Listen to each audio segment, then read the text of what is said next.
D. Kallupatti 27/12/2024. கதை எண் 658.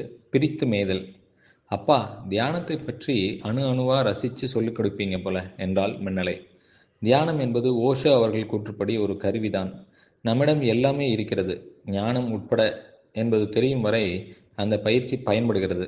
அதற்கு பிறகு கீதாஞ்சலி பாடலில் தாகூர் சொல்வது போல, பாரதி சாமி நீ என்பது போல எல்லா தேவைகளும் மறைந்து விடுகிறது. அணுக்கள் என்றதும் எனக்கு இன்னொரு புள்ளி விவரம் ஞாபகம் வருகிறது என்றேன். என்னப்பா என்றாள் வியப்புடன். நம் உடல் 70 கிலோ இருந்தால் 7 பில்லியன் அணுக்கள் இருக்கலாம். 7 × 10⁻27.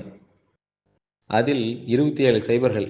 அத்தனையிலும் 65% ஆக்சிஜன் அணுக்கள். அவற்றில் ஒன்று கூட உயிர் இல்லை. ஆனால் ஒன்றாக சேர்ந்து உயிருள்ள உடலாக இருக்கின்றன. இந்த சிந்தனையை தூண்டியது பில் பிரைசன் எழுதி பிரவாகன் அவர்கள் தமிழாக்கிய அனைத்தையும் குறித்த சுருக்கமான வரலாறு என்கின்ற அட்டகாசமான புத்தகம். அந்த அணுக்கள் சுமார் 6.5 லட்சம் மணி நேரம் கழித்து உடல் இறந்ததும் பிரிந்து மீண்டும் வேறு வேறாய் சேருகின்றன. சேராமலும் போகலாம்.